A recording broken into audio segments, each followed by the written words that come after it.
nè thật mi này hai pe bạc ở miền ấy tê nấu mà cái chè máu chạt ốc mình nấu mới ta bạt đa không thế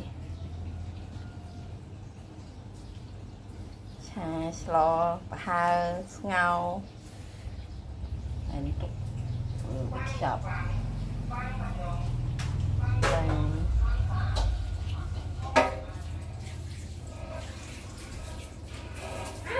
Em cho máy thấy có mấy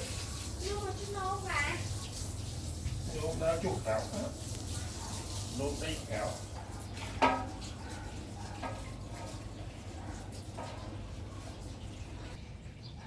ta mặt đau mà chạc chờ